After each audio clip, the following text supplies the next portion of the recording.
Rebecca Harms MEP, co-president of the Green Group.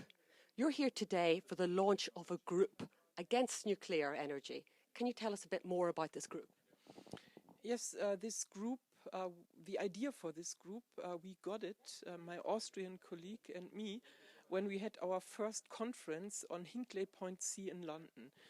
We thought that facing Hinkley Point C, but also facing the idea of lifetime prolongation for many reactors, old reactors across several European countries, we said it might be a good idea to have a network of nuclear-free regions across the European Union to tackle together this challenge of prolongation of lifetime and possible nuclear renaissance. And here we are.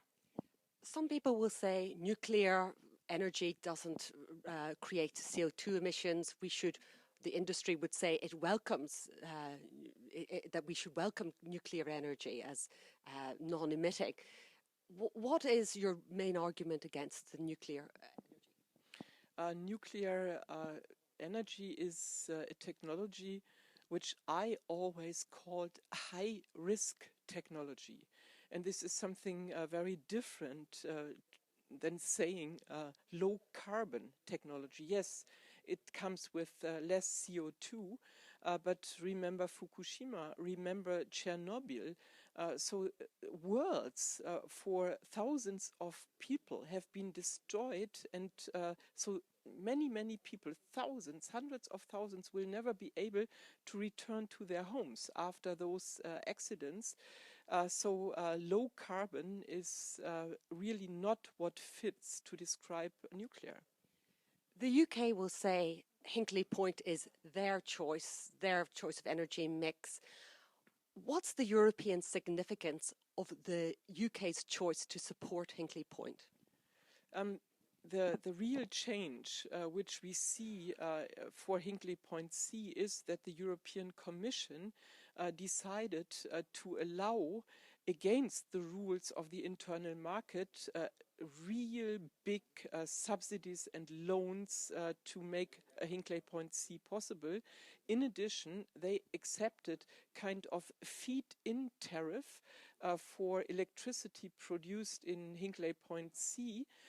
They accepted a guaranteed price, even stabilized against inflation, which is already now, when it was agreed, higher than what we pay for electricity produced in Germany in wind turbines onshore.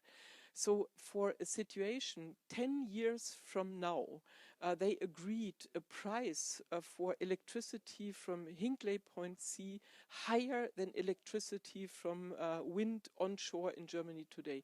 Is completely crazy, and I understand very well that in EDF, so the company who wants to construct the reactors in Hinkley Point, that in EDF in France, the doubts on this financial adventure are growing.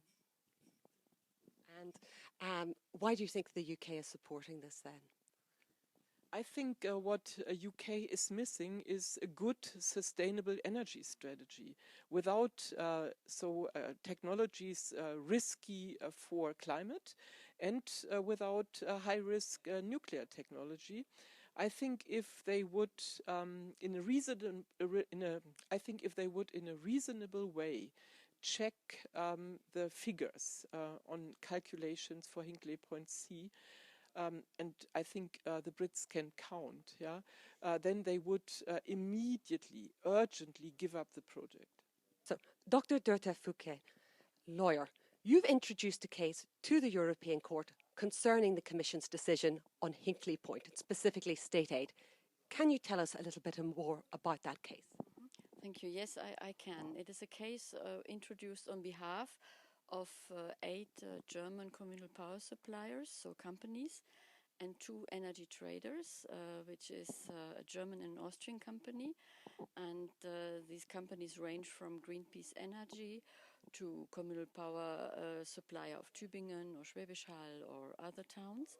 And their quest is actually to look for a level playing field. They consider this state aid illegal. And so they made it a point to say we cannot accept the Commission's decision, so we have to go to court to say that there is no more leeway to authorize such a generous support to a new nuclear build, whereas we have an internal energy market and where we can trade over the borders, and where also the United Kingdom itself has done a lot recently in renewable energies and other forms of energy. Or you could take gas power or whatever, but there is so many flaws in the decision of the Commission to accept this decision of United Kingdom that they went to court. And we've heard from Rebecca Harms that there are other options. Why do you think that the UK is really pursuing this option to the extent that they will provide an extensive state guarantee to build this plant? It's difficult to understand, actually. I cannot give you that answer. It looks almost like a bit of a stubbornness of the current government, and that is not understandable. Again, when you introduced over the last years, United Kingdom introduced more and more renewable energy, they get the same effect we had, for example, in Germany or other countries with lots of renewable in the electricity. The prices on the wholesale market drops. And so for the UK government recently, it became very obvious that the prices there drop. So if they continue with this contract for difference for Hinkley Point, they will always have to pay because the gap is too wide and is widening. So in consequence, they did not discourage their own idea of Hinkley Point. They're now discouraging support mechanism for renewables, which is a very difficult situation, and I'm not sure it is healthy. Austria and now Luxembourg are involved in an application that's separate from your particular case. Yes, that's needed, and that you cannot mix member states and individual company in an annulment case. So they are separate cases. It goes also separate lines, at least for the time being. Austria had introduced also in July last year, as we did. And in my function as a lawyer, I have worked for the Austrian government in the procedure before the Commission decided. So we have good relationships, but this is our separate cases, and it's Austria who introduced, and Luxembourg is now intervening on the side of the Austrian government and is helping the Austrian government. What is the importance of this for Austria? Mm-hmm. There are several things. Austria goes meticulously against every new nuclear build, which is in its wider surrounding. And Austria had also participated already in the environmental protection inquest in transfrontier relations, had asked the United Kingdom government to participate, to give its opinion on Hinkley Point, and the government had authorized Austria, and Austria had argued, in a case of a major event, there is also emission arriving in Austria. That was their reason for the environmental case.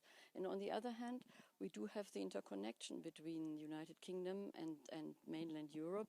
So we do trade. So there is, when one country or now gives such a big impetus and such a big attractivity to nuclear power, it changes the liberalized market approach.